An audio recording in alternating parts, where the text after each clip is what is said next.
Ladies and gents, my name is Julian Colt, and for the next hour and 16 minutes or so, I'm going to take you on a reflective journey through the Camino. So, the photos that you're seeing right now are the beginnings of my journey. Heading towards Le Puy-en-Velay, and where I stayed for basically a day and the night. The view that you're seeing right now is from the Chapelle de Saint-Michel, which is atop this big rock sitting in the center of Le Puy.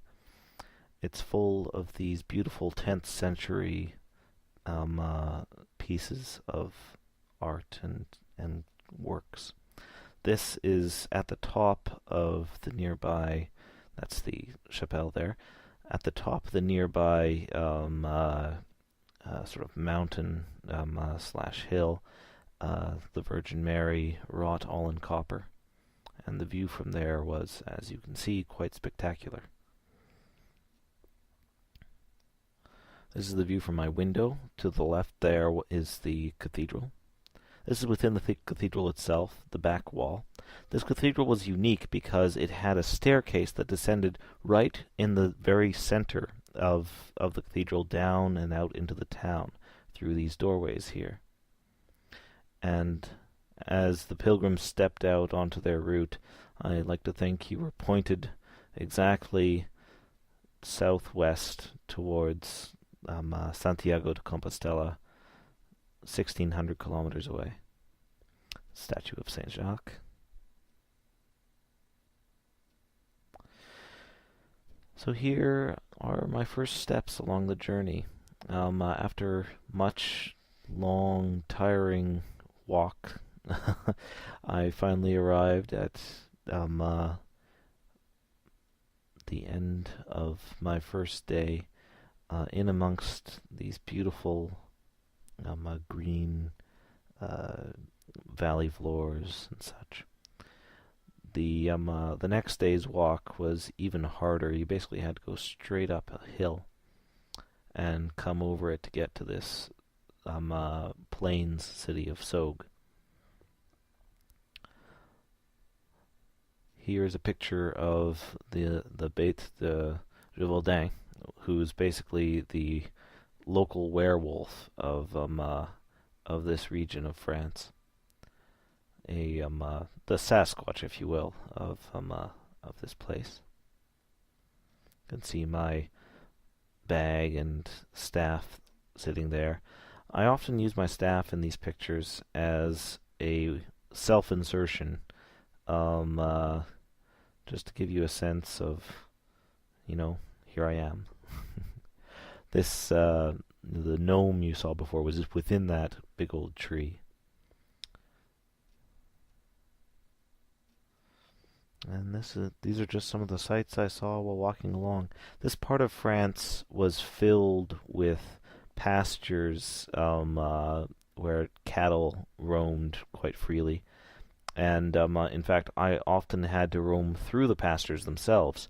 At one point, I was walking between two sets of pastures, and on one side there was one bull, and on the other side there was another bull, and they were moaning at one another and groaning and staring each other down. One had sort of his pack of cows along with him, and the other one was all alone and braying fiercely. But I just sort of ran right through between the two. I didn't want anything to do with it. But other people who walked that same way after or before me saw that one of the bulls had actually torn out one of its horns, likely trying to escape the pen and get over into the other bull's pasture. So it was a bit of a scary sight, I think, for most people. I didn't see it. I was too busy just, getting out of there. So here, still in sort of the same area, heading towards one of the high points in the French parts, just as far as elevation is concerned, in the Aubrac region. you can see these stone fences. They were everywhere in both France and Spain, but in France, especially in the regions where I was walking, you weren't far from a stone wall. Okay, this is the very top of the Aubrac region, and had to start heading down into the valley of the River Lot right away. This is in the actual village of Aubrac, a big old monastery. And that's looking back on it.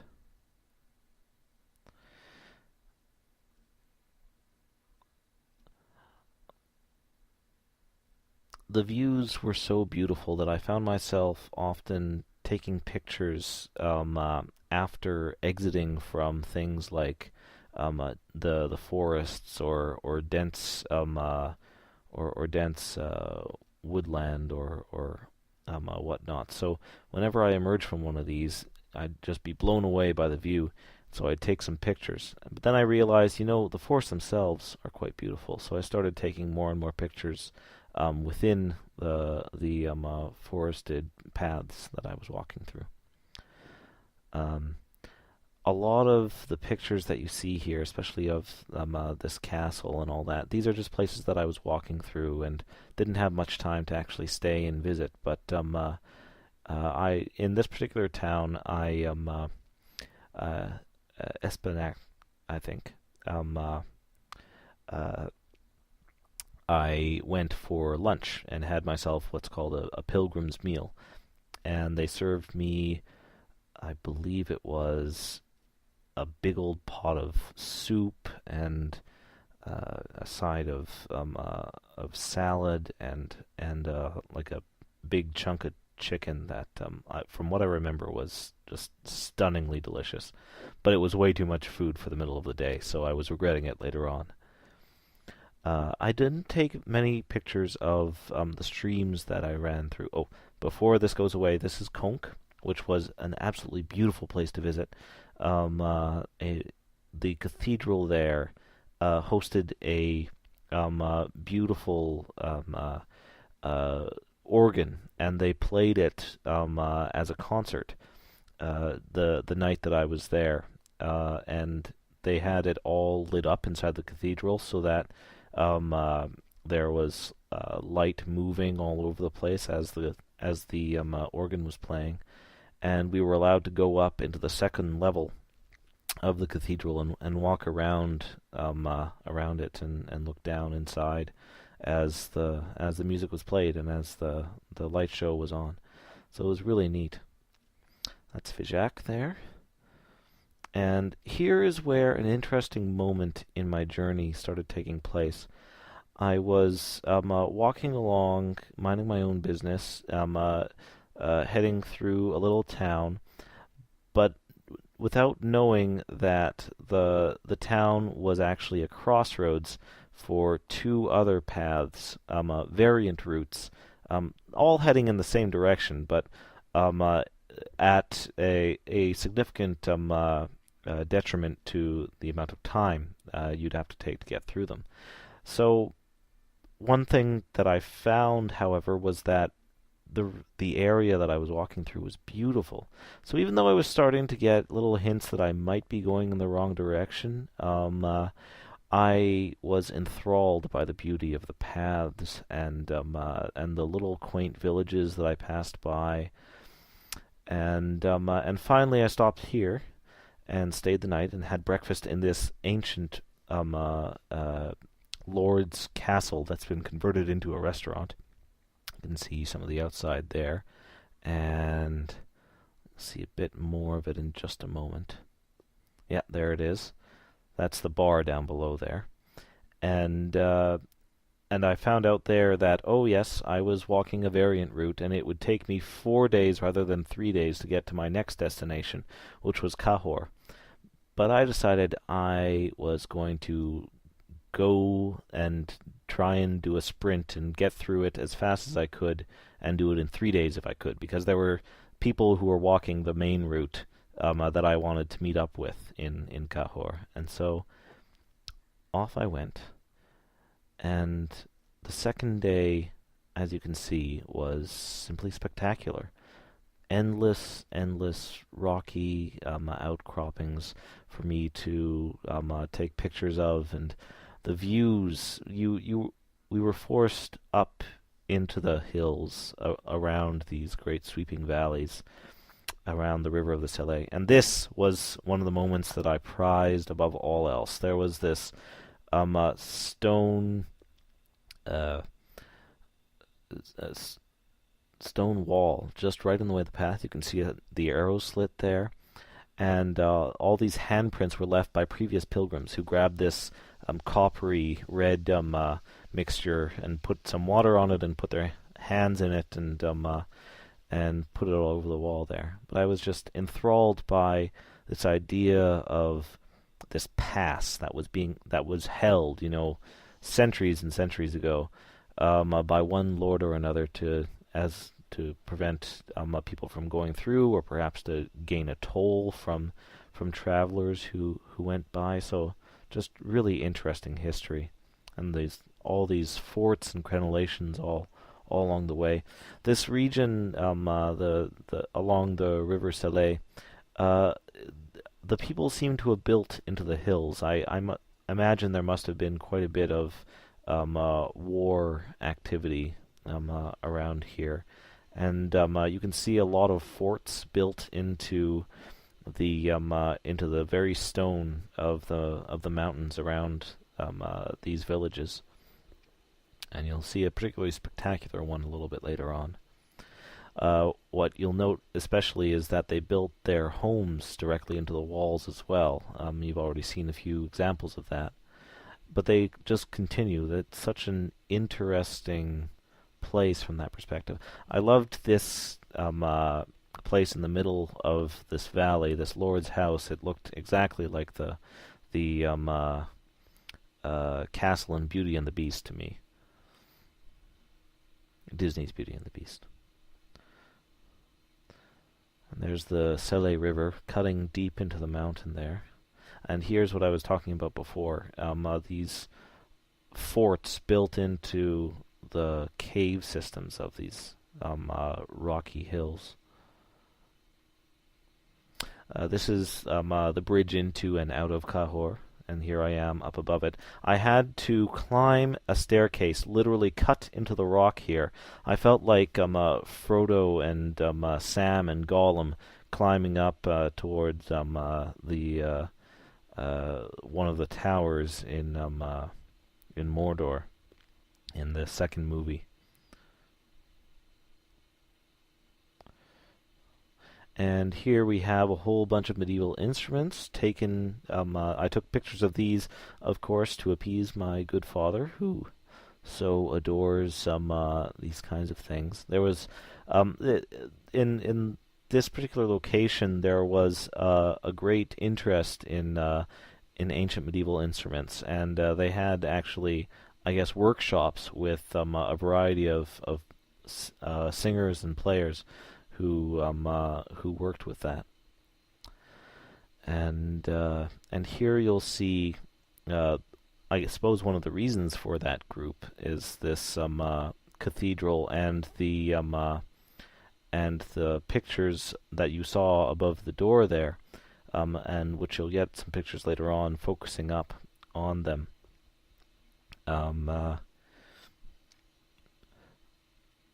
It was so hot that day. I swear you could have cooked an egg on the stone in front of this place. Okay, so yes, you can see the little men are all each holding their own little instrument, and this is one of our historical records of medieval instruments of the period, which my dad, of course, informed me that I should take pictures of.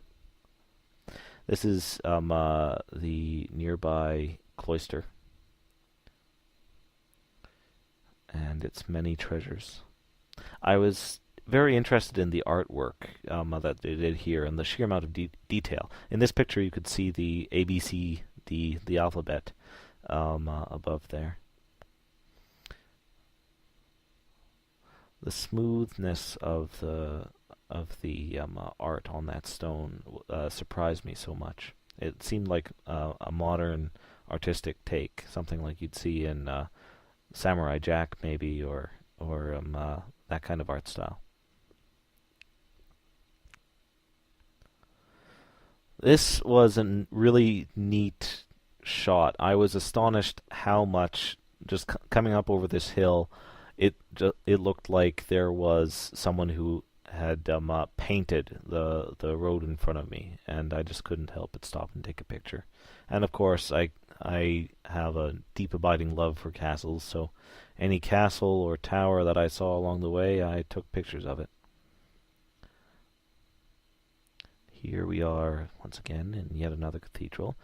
This is a way marker for the city of Condom, and I took pictures of it because it said specifically I was 2 kilometers away from town, which I was very grateful to know because it was at the end of a long day, and I was very happy just to know how far it was till I would finally arrive. And a lot of the roadways in France that the pilgrims walked along were actually old railway tracks, and that's one of the pictures that you saw back there was of those roads. The trees that you saw in just the previous frame were also supposedly planted by Napoleon himself in order to keep his troops in the shade while he was marching them about the countryside. So I was told that by a nice old lady who was keeping me in her hostel for the night. And I said, "Oh my, well, Napoleon was a very great man." And then she darkly shook her head and she said, "Non, il a tué trop de gens," or "No, he killed too many men." And I sort of said, "Hey," and and shook my head and said, "Yes, of course you're right." So here we are approaching the first signs of the Pyrenees. Already most of France behind us, and I was very sparing taking pictures on the French side of the Pyrenees, mostly because I felt like I only wanted to take really good pictures. So I was conserving them pretty well. But when I eventually switched over on the Spanish side to a much larger memory card, I started taking a lot more pictures. And so you'll see perhaps a better representation of the walk on the Spanish side than you do on the French side here.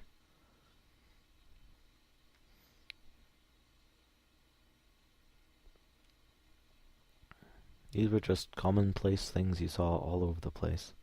Uhart Mix, where I'm heading on this day of travel, was like this beautiful godsend. We had the better part of 2 weeks of just straight up the biggest heat wave ever. Like we were walking in plus 35 to degree weather in the shade. So when we finally arrived here, I was talking to the girl that I was walking with at the time, Julie, and I was saying, "Oh, what I would go for right now is just a lawn chair and a lemonade and a big old canopy above me in the shade." And that hotel that you saw just there, that bar, was exactly that. They had, in fact, a lawn chair set up in the back and beautiful trees growing there that gave just the perfect shade for you to lie down in the chairs. And in fact, the very moment that we arrived there, they poured us 2 big tankards full of lemonade, completely gratis, for free, for making our big walk. This is a whole bunch of us in Saint-Jean-Pied-de-Port, which is the starting point for many people along the Camino, because it's just before the Pyrenees. And here I am going up into the Pyrenees.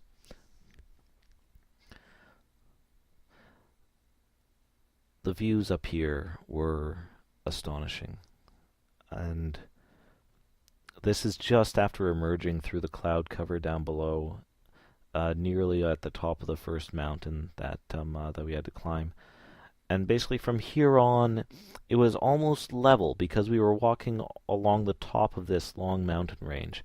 And I remember remarking to the young German man that I was walking with at the time that I hadn't really considered the fact that the Pyrenees wasn't just one mountain that you climbed up and you climbed down. No, it's a long chain of mountains, and the beautiful part about it is that you're walking along just this one long length of it, and going up and down as the mountains crowd around you or suddenly disappear, and you're looking over these vast ravines and valleys, and the wind was incredible up here. I felt like if I opened up my arms and jumped, I would fly back 15, 20 feet.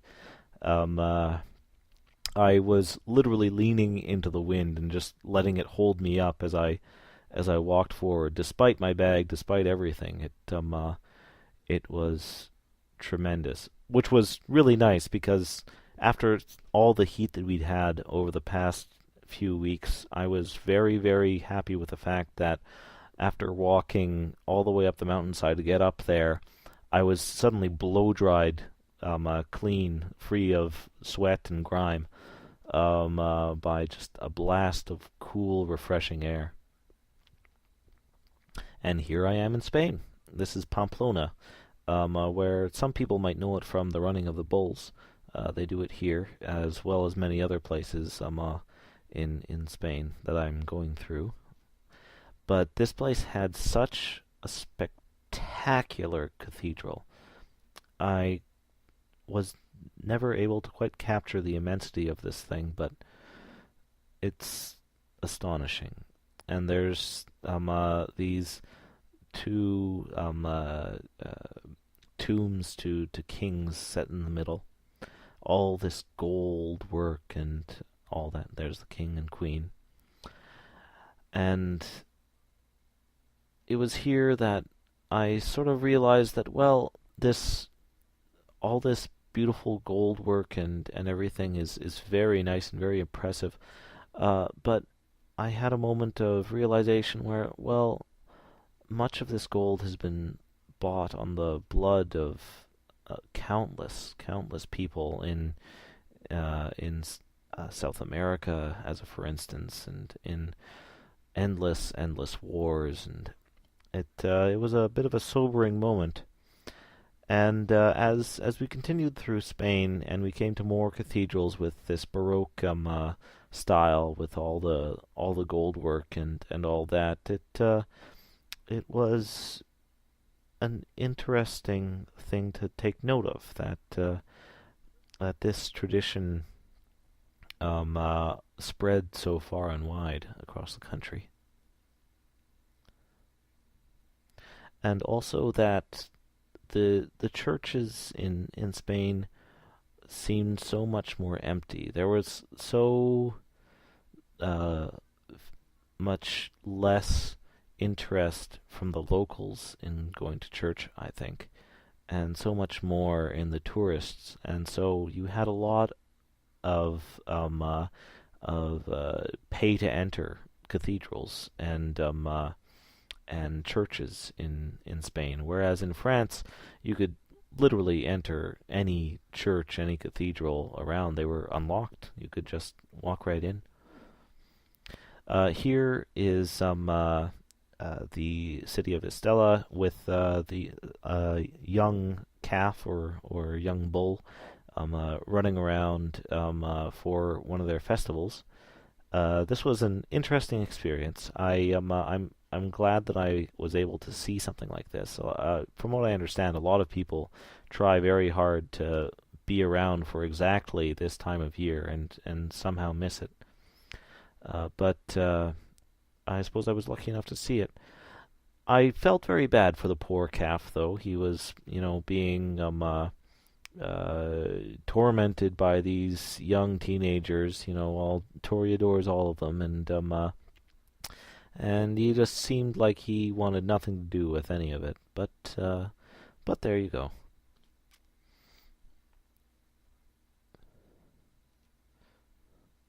He got the best of some of them, anyways.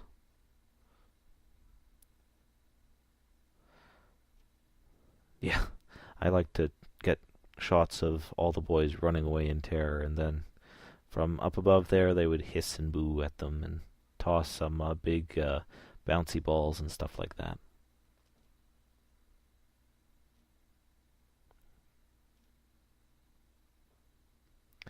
And continuing on, so this is actually more of Estella, just some of the architecture and locations therein. This was apparently a seat of kings at one point.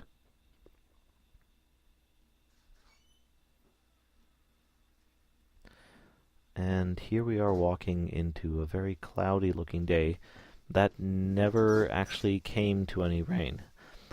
Oddly enough, I did not receive more than perhaps 2 to 5 hours of rain total over the course of my entire Camino.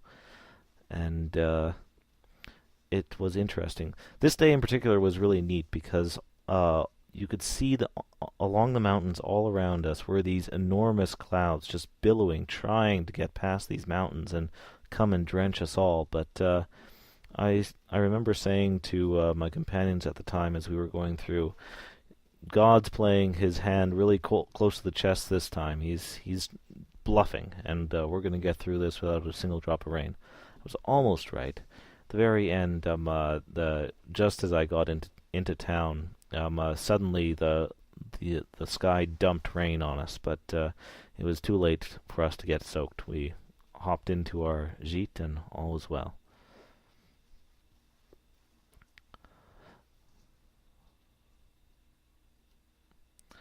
And here is, I believe here is another sort of big tomb of kings.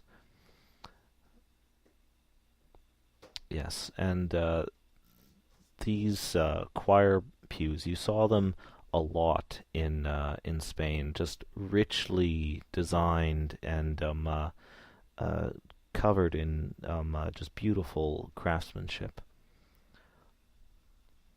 The tombs down here were stunning. All of them had, this is, the 12 kings or so of Spain, and this is one of their most precious artifacts in the back.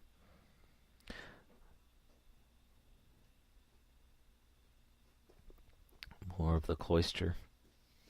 Here, 578 kilometers to Santiago. So that meant that I'd walked 1,000 kilometers as far as I'd known.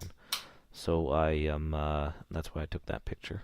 Of course, after staying in that town overnight, I walked again for 15 minutes and came upon a sign pole that said exactly the same thing, 578 kilometers. So I sort of shrugged and said, "Well, I've done 1,000 either yesterday or today." This was sort of a museum exhibit in the works, and it showed. And in fact, the cathedral attached was sort of messy with work and such as well, but still some neat artifacts and architecture inside. Of course, every morning you woke up, usually before or during sunrise. So I saw a lot of sunrises, but I also went to bed usually well before sunset, or was at the very least inside my albergue, eating or resting around the time of sunset. So I didn't see too many of those or take too many pictures of those.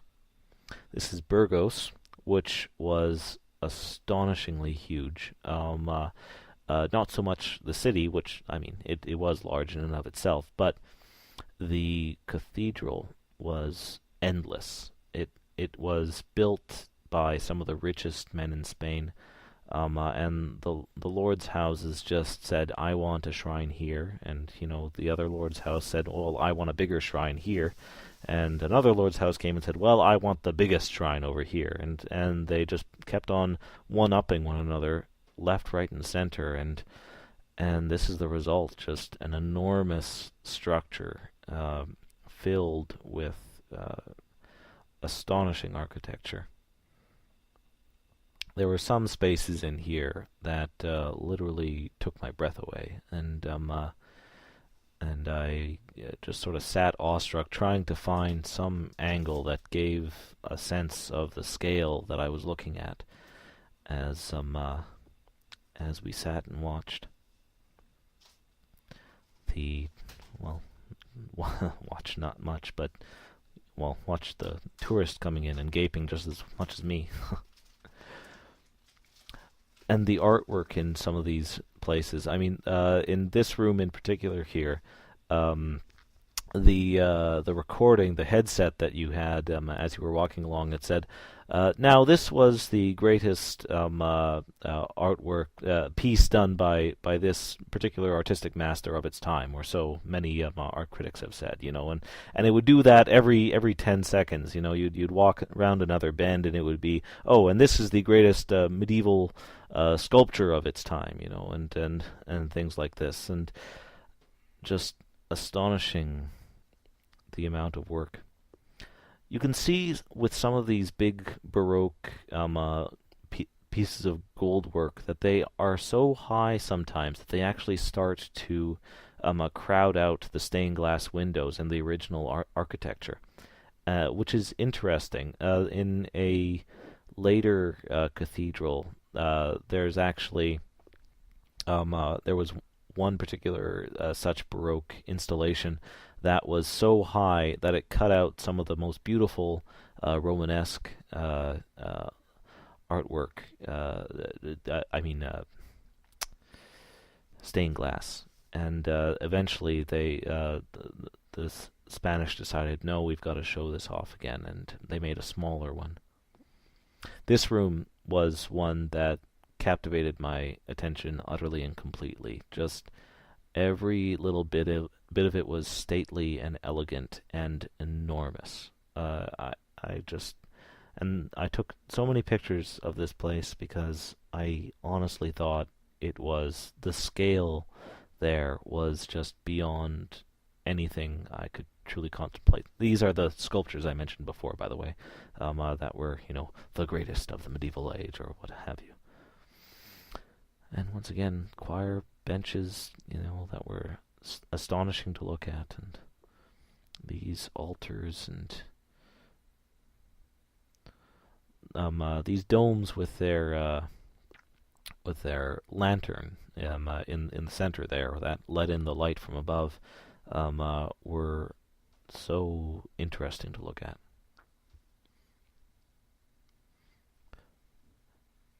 And of course, the tourist board or whoever was very kind to have an open window in the stained glass so that you could take those pictures out over the courtyard. I practically lined up behind another guy who was doing exactly what I was about to do. Just endless things. What I found interesting about these goblets and golden artifacts here is that their very weight, the weight of the gold itself that made them up, was such that it was causing each and every one of them to slowly bend over time, just due to the fact that they were so heavy. And here, down below in the catacombs, was sort of new art featured about the cathedral. So there, it's finally done. And we're moving on. After all those cathedral pictures, I was very ready and happy to take pictures of the countryside. And here I was getting onto what's called the Meseta, which is something like 200 kilometers of flat. Pretty much level ground, all at a fairly high elevation. But typically fairly featureless. And one of the things about it was that you would look and you would see a town miles and miles away, and you would say, "Oh, that's not too far," and then you'd walk and you'd walk and you'd walk, and it would look like it was just as far away as it was before, and you'd say, "That's pretty far away." Now this was something else. That castle at the top of the hill, I cannot even express how happy I was to see that. I wanted nothing so much but to climb up that hill and go and see it for myself. So I did. After taking a few dozen pictures of this beautiful old crumbling structure on the mount, I climbed up the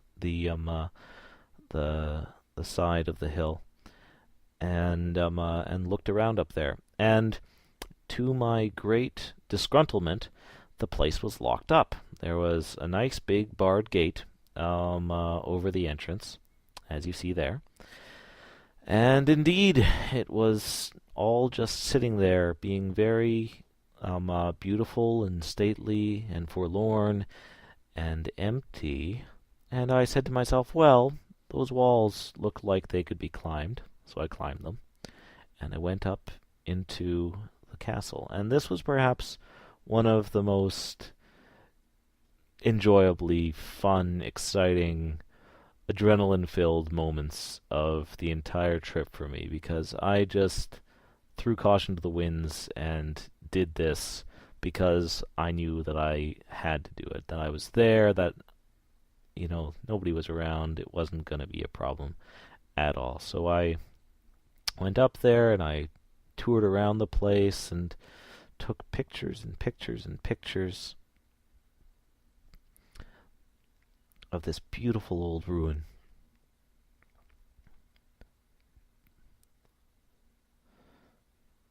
And I was geeking out utterly and completely. I cannot express how much I enjoy castles. I have loved castles since I was small enough to know what a knight was and to say en garde.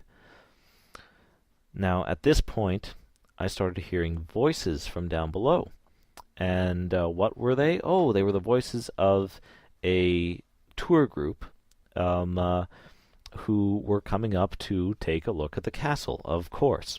So immediately upon hearing them, I whisked myself all the way back down, grabbed up my gear and stuff after climbing back over the wall that I'd came from, and I walked, as casually as you please, right in front of their group and headed back down the hill. So there you go. That's my little adventure.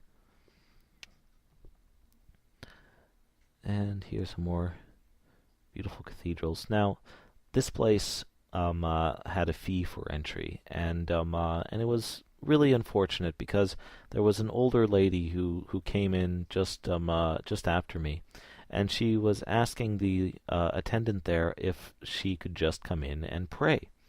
And the attendant said, "Well, no, you must pay first to come in, for any reason whatsoever." And she just kept on asking, "But I just want to pray," and he wouldn't stop. So it was a bit of a sad moment. Here's some Hobbit Hills, and of course a beautiful sun in the sky. Okay, this is the Meseta proper, and all along this route, it was just this beautiful wasteland, almost in a way. Often there were crops that you could see in the fields, but not always. And apparently in other years, the earth is so scorched white by the sun that it's obvious that no crops were even attempted to be planted. But this year was mild enough for us to go through. I took pictures of this road particularly because it's an ancient Roman road built to get the Spanish silver from the western end of Spain and bring it back to Rome.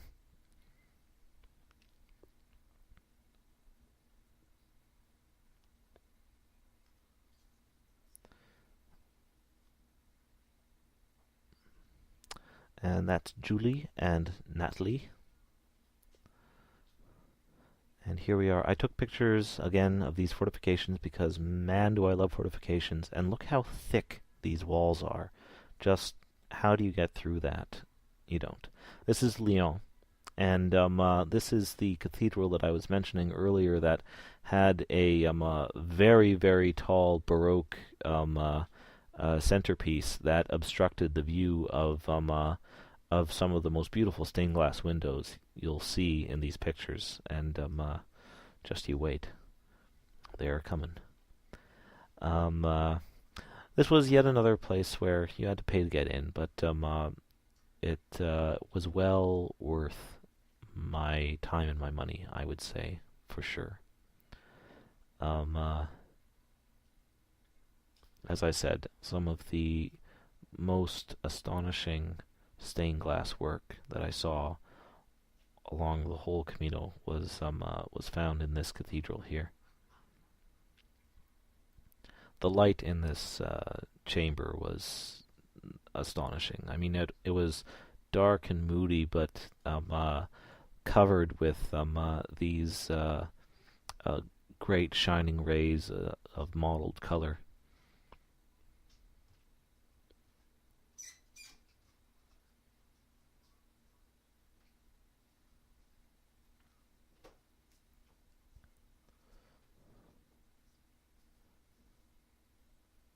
Often along the Camino, I had to separate from the group of people that I was walking with, in the morning or whatever, to go and visit places like this. And that was the case today. I had a group of friends, and we stopped for coffee, and I was looking across at this beautiful cathedral over there, and I knew that they all wanted to head out, but I said to myself, well, I just have to go and see this. And they were like, oh, it's consumerist, and this is a much too touristy thing to do, but I knew that it would mean something to me, so I went over and did it, and I'm so glad that I did.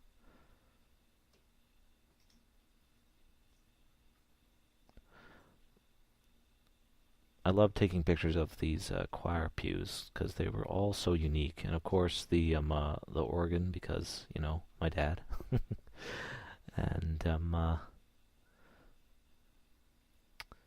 yeah. Obviously, you can tell I really, really enjoyed those stained glass windows. Just kept taking pictures of them. Here's a good view of that Baroque centerpiece there that was shortened to get a better view of the stuff above. And again, same thing.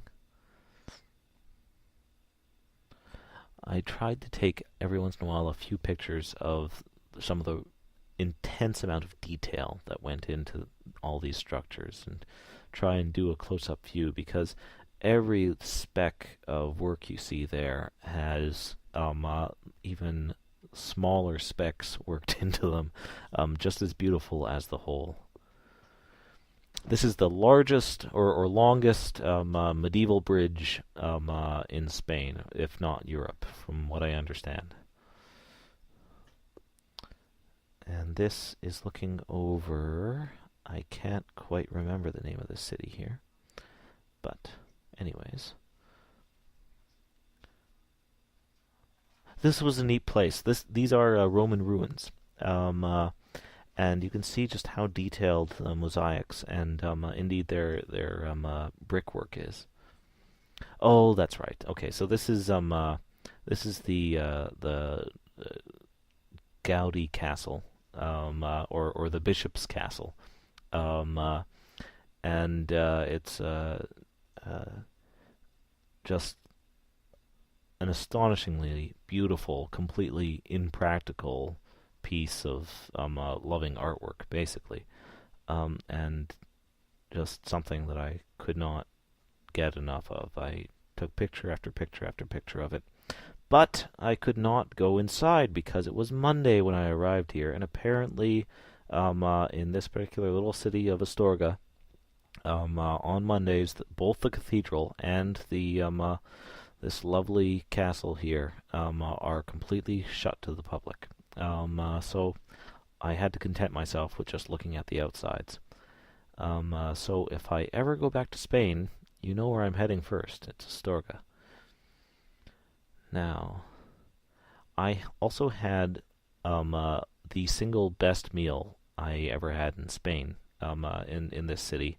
Right across from this castle was the Hotel Gaudi, of course, and they sort of had an agreement with the albergue where the pilgrims came to rest, that they would provide a pilgrim meal for those pilgrims. So when I went over there to see if they would serve me, they ushered me in like I was a first class citizen. I don't know what was going on, but they sat me down at a great table, in this beautiful, luxurious dining room. Um, uh, and despite the fact I was in a t-shirt and rumpled traveling pants, it no matter whatsoever, the waiter came right up to me and gave me the menu like I was the emperor of Austria or something. I don't know. And I just had such a good experience there, just with being served with such cordiality and such patience, and I remember giving the waiter a €5 tip for his work. So this is the stone that I dropped at the foot of the Iron Cross, which you see there, which is the highest point apparently along the Spanish Camino. Um, uh, and you descend down into the Santiago de Compostela a few days thereafter. And the stone is meant to be a symbol of your sins, and so you're supposed to carry a heavy stone, depending on how heavy your sins are, so that you can leave them at the Iron Cross and leave them behind you, and of course weigh you down all the way along. Now, I chose for my stone a piece of rock that I got from the Lelor Lake mine in when it first when it first discovered its ore and brought it up and was doing some media stuff. I went down as the editor of Cottage North and got myself one of the original sample ore stones, and that's what it was. And I kept it with me in my Cottage North office for all 3 years that I worked there. And then when it came time to go and do this trip, I thought to myself, well, this is sort of a special stone to me, and it'll be a very, very, very long way from home, and I'll know exactly where it came from. So it makes a good story, I think. And it makes it a very unique addition to the big pile of rocks there. Now, all this time that I've been yammering about stones, you're seeing a whole bunch of piled stones in the form of this magnificent castle. It was very much a tourist destination. You can tell that it's been worked out, very carefully planned. Felt like going to the Lower Fort Garry Museum in a way, except it didn't have any reenactors running around. But it was an interesting place to go and visit. One of the things that I really enjoyed about it was that it had a sort of a slide that went all the way down to the riverside, and it came right up into the middle of the courtyard of the castle. And what they would do is that they would haul up their foodstuffs straight from the river along that slide, and I would imagine send down their refuse that way as well. So what I do later on along this picture series is actually follow the path of that slide right down to the river, and try and get a sense of what that must have been like. And yes, of course, because it's a castle, I cannot help myself but take dozens and dozens and dozens of pictures of it. But I've got to say, despite the fact that this is a much grander castle than the little ruin atop the hill that I ran up and down, I enjoyed my little ruin so much more just because I had it all to myself for that one brief moment of time, and it was able to put a little bit of adventure along with my viewing experience. So this place was really very very interesting, but it doesn't hold quite the same sway with me as that first one.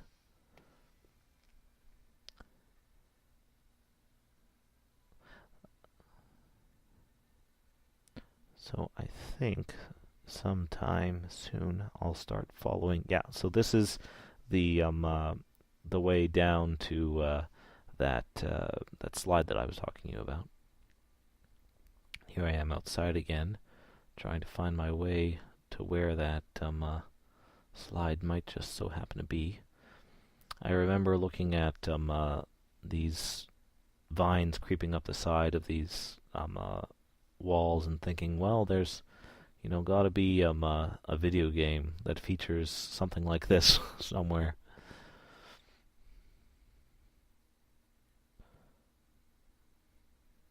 It was interesting just to walk all the way around the fortification too.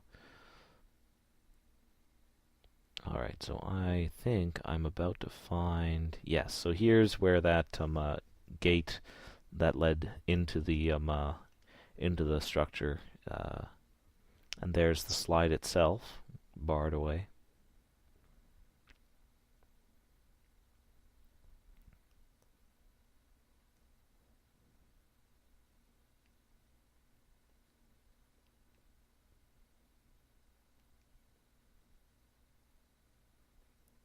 And here's a picture from down below of the area of the slide going down to this place.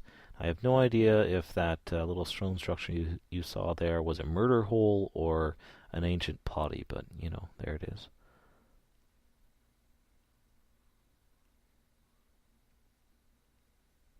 And this is just a few pictures along the riverbanks there. I became convinced that I could find some entry into that little stone structure at the bottom, but I completely failed in my action, so I gave up and went on to other things. This beautiful city was a bit of a surprise. I'd never heard of it. It didn't seem like more than a speck on the map, but it seemed like whoever built this place thought big, because the cathedral here and the citadel or castle here were just enormous, like they were built for giants. And I tried to capture that in pictures. This cathedral especially, I walked inside and I looked up, and my neck kept on craning back and back and back because there was just always more to see. It made you feel very very tiny.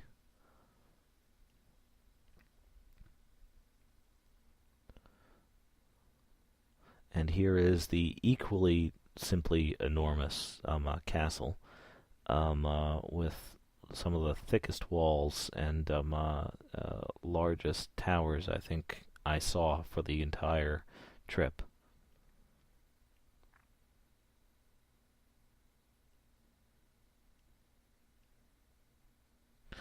I got the feeling that they used this particular castle as a sort of a musical venue, but there weren't any signage or anything like that around it, and no real way to go in that didn't look like trespassing, so I left it be.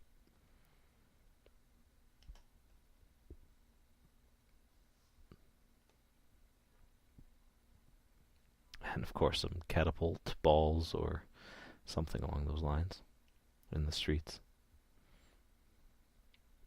And here I arrived in Galicia finally, which is basically the northwestern province of Spain. And it is like night and day between Spain and Galicia.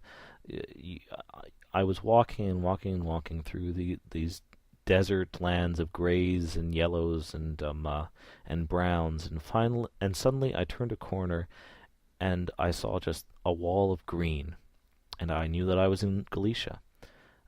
This place gets a lot of precipitation from the Atlantic, and it's sort of got the same kind of ground as the Gaelic lands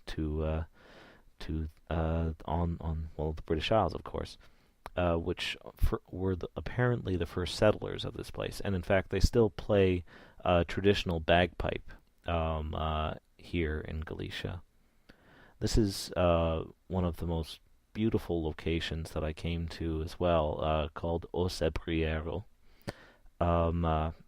And here it's basically a medieval village sitting on top of a mountain. You can't get much better than that. And coming down from it, the mist was so heavy, the fog was so heavy in the morning that I thought that I was going to freeze to death because it looked so nasty. I was reminded immediately of a northern winter. But when I went outside and I bundled myself up as much as I could in my summer clothing, I found that actually after walking for a little bit, it wasn't as bad as I thought it was. Still, moment of uneasiness to be sure.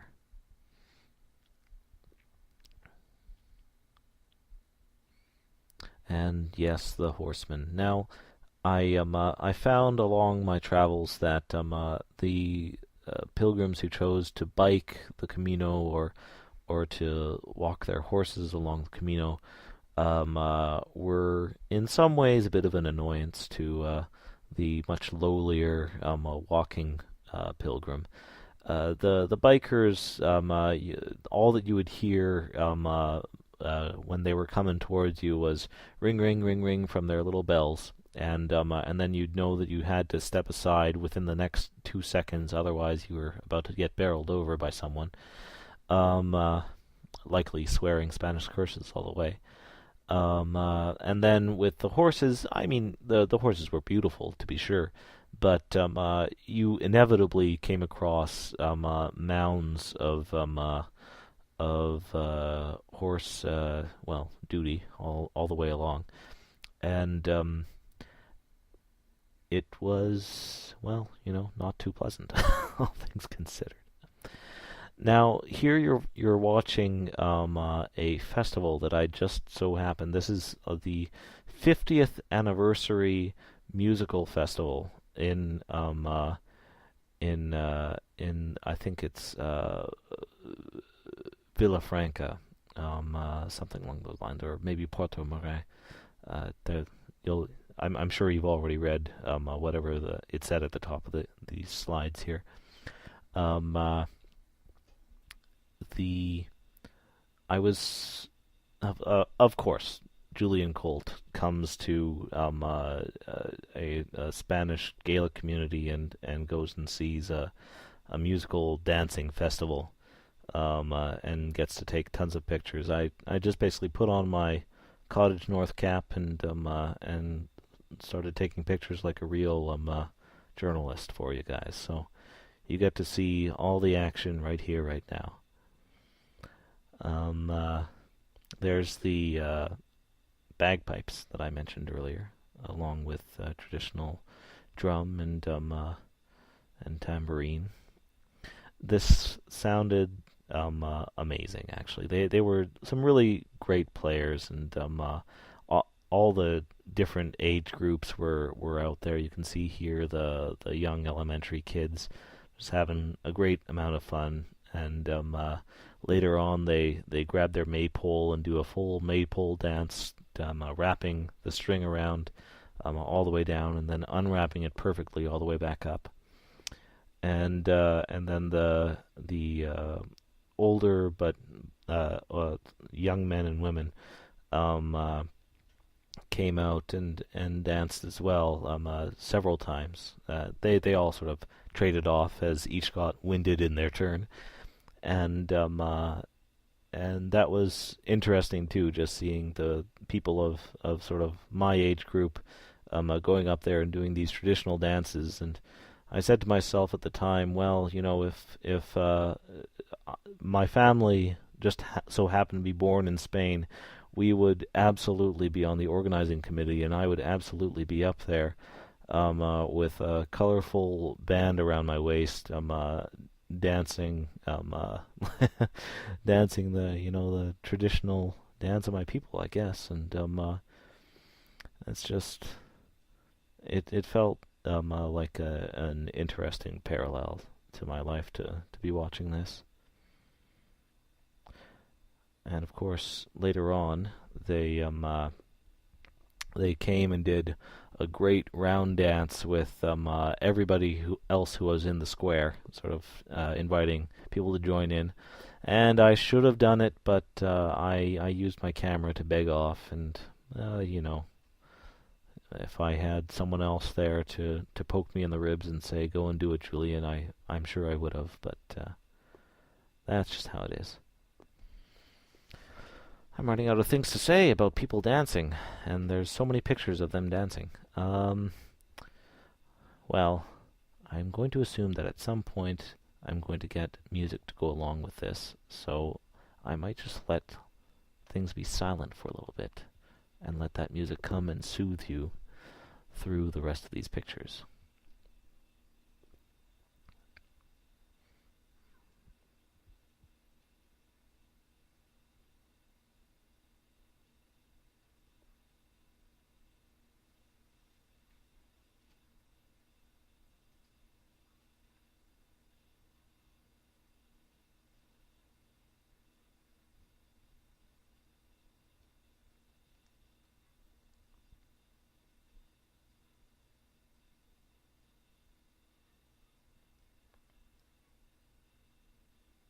I did want to point out, now that I think about it, that these costumes were so interesting to look at, and I tried to get them in as many different positions as I could to show you guys that they're just the colors and the embroidery and the different styles. Like, even though they're all very similar, there's just a really interesting variety to what they were wearing. Here's the kids with their maypole.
At this point, I imagine that these poor townspeople were pretty tired of Mr. Tourist here taking so many pictures of them, but they seem to be pretty happily going along with all their stuff. Obviously, they've done this before.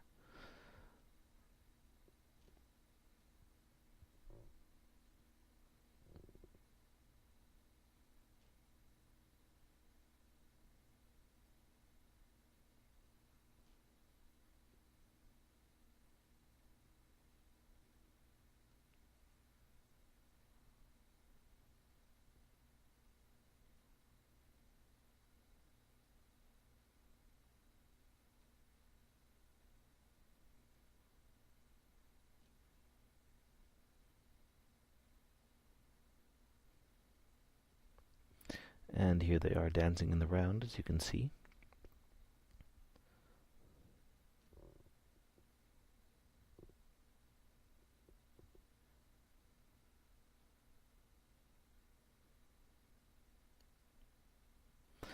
I enjoyed these last few moments of them walking off down the road um, uh, towards the river.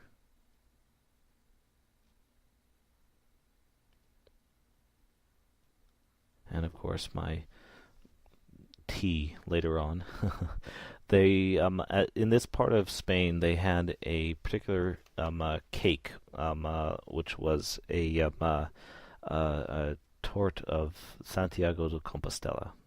So basically a Santiago cake. It was a pilgrim cake, and sort of a nutty, really soft, spongy, delicate thing that was utterly delicious. And if I could eat one every day, it would not be gone to waste. I can tell you that. Here I am in Santiago itself. This is the famous incense pod swinging back and forth across the length of the cathedral. Um, uh, it really was something else to see. Just understanding the sheer amount of space that that thing was hurtling so quickly through was really very neat. And of course, because I'm in Santiago, I took a whole ton of pictures of this main cathedral that pilgrims have been traveling to for hundreds of years.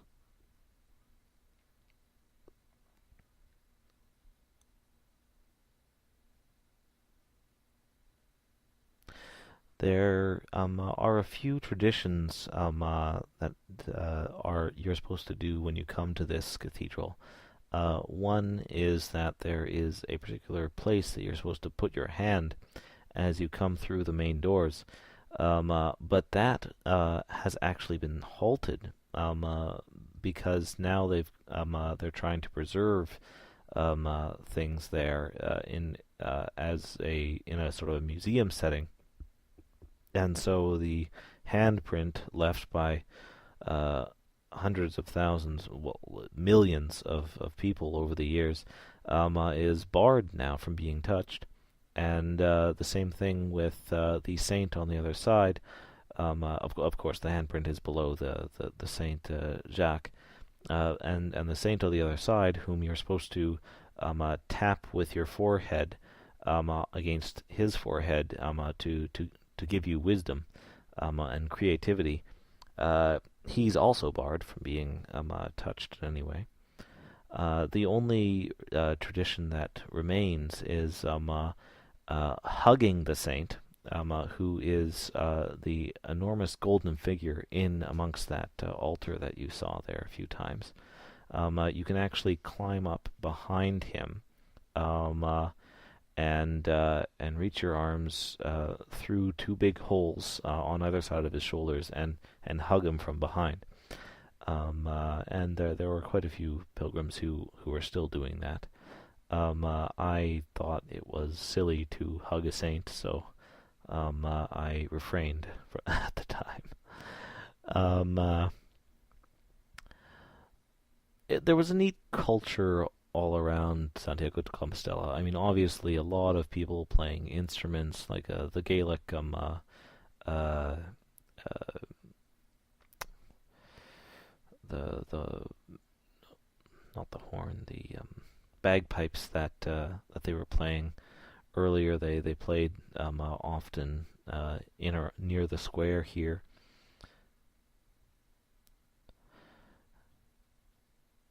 And that isn't the end of my journey because I continued on to a small village at the end of the tip of northwestern Spain called Finisterre, and uh, it which literally means the end of the world, or the end of the earth. Um, uh, and it's sort of this last little leg that people are just starting to revisit now these days, and it's this extra 3-day trip, but for me, it offered sort of a last little bit of reflection and gave me a chance to um, uh, enjoy going from this long land-based walk and finally seeing the sea, um, uh, the ocean, and there it is. There, my first glimpse of it from far, far away, and it was it was really something else actually to come to the water after being landlocked for so long. And in fact, this is like one of the few times that I've ever really been present with the ocean. And so it was special for me particularly from that perspective as well. And I I had been motoring along in the last few weeks with such speed because I was so used to walking at this point. I was doing 30 kilometers a day, and that felt very normal and very reasonable to me. And and by the end of it, I was walking not so much for any reason, but just to get to my destination. And I finally came down with a cold on the during this last little usually 3 day jaunt, which caused me to stop 8 kilometers away from Finisterre and rest and forced me to recover. And so my fourth day of walking to Finisterre was very leisurely. I took all the time in the world to walk my last 8 kilometers and get there, and had a chance really to reflect upon the reasons I took the journey and and really embrace my surroundings, to like really take the time to take photographs of every little piece and just enjoy it all. And finally, I did eventually come to the tip of the world, the lighthouse at the end of the world, and you'll be seeing that right now. There it is, and and I went past it. Even I walked down and climbed down between the stones, right down to the water itself at the tip of the world. I hadn't gone onto the beach or anything like that before now. I hadn't touched the ocean yet. And so I went down to the very tip of the world, and it was there with the waves crashing around me that I very foolishly and very brazenly went and touched the water. You can see a picture of where it was right there. And then after that, I felt like I'd really achieved what I'd set out to do. And I turned around, I climbed back up, and I was exhausted by the end of my climb to the top. And my first thought, as I made it back up towards the lighthouse, was that if there was a taxi sitting waiting for me at the sort of tourist entrance there where the parking lot was, I was going to take it and I was going to get a ride back into town because I was tired of walking. But fortunately or unfortunately, there was not a taxi, so indeed I walked back into town.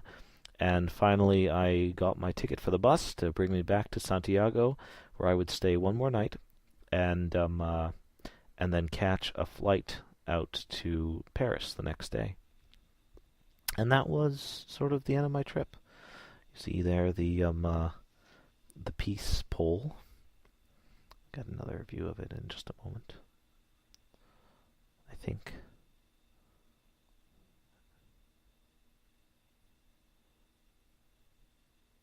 And I believe that's where a peace fire was at one point too.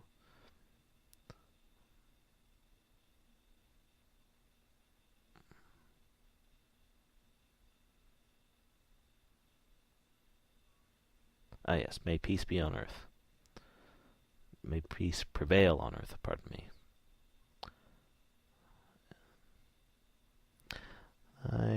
It was a bittersweet moment standing up there, of course, but also I was very complete. I felt like it was done, and I was happy. Here I am in Paris, very near to the Notre Dame Cathedral, which you see now, um, uh, which was, of course, celebrating 850 years, and it says here, Vers quoi est-ce que je marche? Which means, towards what do I walk? Which I thought was very appropriate. Um, uh, and And like the top of my journey that started in Le Puy-en-Velay in the Chapelle de Saint-Michel, here we have Saint Michel again, Saint Michael who killed the dragon, um, uh, ending off our trip. Left here by, of course, no other than Napoleon. Thank you all very much for watching and listening. Have yourselves a very nice evening.